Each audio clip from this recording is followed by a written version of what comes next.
ನಮಸ್ಕಾರ ಸ್ನೇಹಿತರೆ, welcome back to job ಸಮಾಚಾರ ಕನ್ನಡ ಯೂಟ್ಯೂಬ್ ಚಾನಲ್. ಕರ್ನಾಟಕ ವಿದ್ಯುತ್ ಪ್ರಸರಣ ನಿಗಮ ನಿಯಮಿತ ಕಡೆಯಿಂದ ಕೆಪಿಟಿಸಿಎಲ್ ಕಡೆಯಿಂದ ನೇಮಕಾತಿ ಸ್ಥಳ ನಿಯುಕ್ತಿಗಾಗಿ ಕೌನ್ಸಿಲಿಂಗ್ ಅಧಿಸೂಚನೆ ಡಿಸೆಂಬರ್ 1, 2025 ಅಂದರೆ ಇವತ್ತು ಒಂದು ಅಧಿಸೂಚನೆ ಹೊರಡಿಸಿದ್ದಾರೆ. ನೀವು ಇಲ್ಲಿ ನೋಡಬಹುದು, ಕೆಪಿಟಿಸಿಎಲ್ ನಲ್ಲಿ ಕಿರಿಯ ಸ್ಟೇಷನ್ ಪರಿಚಾರಕ ಮತ್ತು ಕಿರಿಯ ಪವರ್ಮ್ಯಾನ್ ಹುದ್ದೆಗಳ ನೇಮಕಾತಿಗೆ ಆಯ್ಕೆಯಾಗಿರುವ ಅಭ್ಯರ್ಥಿಗಳ ಸ್ಥಳ ನಿಯುಕ್ತಿಗಾಗಿ ಕೌನ್ಸಿಲಿಂಗ್ ನಡೆಸಿ ನೇಮಕಾತಿ ಆದೇಶ ನೀಡುವ ಬಗ್ಗೆ ಕೆಪಿಟಿಸಿಎಲ್ ನಲ್ಲಿ ಕಿರಿಯ ಸ್ಟೇಷನ್ ಪರಿಚಾರಕ ನಾನ್ ಕಲ್ಯಾಣ ಕರ್ನಾಟಕ ಮತ್ತು ಕಲ್ಯಾಣ ಕರ್ನಾಟಕ ಮತ್ತು ಕಿರಿಯ ಪವರ್ಮ್ಯಾನ್ ನಾನ್ ಕಲ್ಯಾಣ ಕರ್ನಾಟಕ ಮತ್ತು ಕಲ್ಯಾಣ ಕರ್ನಾಟಕ ಹುದ್ದೆಗಳಿಗೆ ಆಯ್ಕೆಯಾಗಿರುವ ಅಭ್ಯರ್ಥಿಗಳ ಒಂದು ಅಂತಿಮ ಆಯ್ಕೆ ಪಟ್ಟಿಗಳನ್ನು ಈಗಾಗಲೇ ಪ್ರಕಟಿಸಲಾಗಿತ್ತು.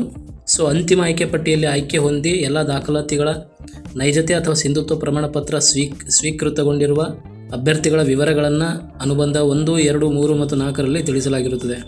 ಯಾರೆಲ್ಲ ಸಿಂಧುತ್ವವನ್ನು ಕಂಪ್ಲೀಟ್ ಮಾಡಿದಾರ ಅವರುಗಳಿಗೆ ದಿನಾಂಕ 10 ಡಿಸೆಂಬರ್ 2025 ಮತ್ತು 11 ಡಿಸೆಂಬರ್ 2025ರಂದು ಕೌನ್ಸಿಲಿಂಗ್ ನಡೆಸಲಾಗುತ್ತಿರುವುದರಿಂದ ಸದರಿ ಅಭ್ಯರ್ಥಿಗಳು ತಮ್ಮ ಮೂಲ ಗುರುತಿನ ಚೀಟಿ, ಆಧಾರ್ ಅಥವಾ voter ID, driving licence or passport or PAN card ಮತ್ತು ಗುರುತಿನ ಚೀಟಿಯ ಒಂದು ಸ್ವದೃಢೀಕೃತ ಪ್ರತಿಯೊಂದಿಗೆ ಕೆಳಕಂಡ ಸ್ಥಳದಲ್ಲಿ ನಿಗದಿತ ದಿನಾಂಕ ಮತ್ತು ನಿಗದಿತ ಸಮಯಕ್ಕೆ ತಪ್ಪದೆ ವರದಿ ಮಾಡಿಕೊಳ್ಳಲು ತಿಳಿಸಿದೆ. ಫೈನಲಿ ಅಪಾಯಿಂಟ್ಮೆಂಟ್ ಆರ್ಡರ್ನ ದಿನಾಂಕ 10 ಡಿಸೆಂಬರ್ ಮತ್ತು 11 ಡಿಸೆಂಬರ್ 2025ರಂದು ಕೊಡಲಾಗುತ್ತೆ. ಯಾರೆಲ್ಲ ಅಭ್ಯರ್ಥಿಗಳ ಸಿಂಧುತ್ವ ಕಂಪ್ಲೀಟ್ ಆಗಿದೆ ಅವರುಗಳಿಗೆ. ಕೌನ್ಸಿಲಿಂಗ್ ನಡೆಯುವ ಸ್ಥಳ ನೀವು ಇಲ್ಲಿ ನೋಡಬಹುದು.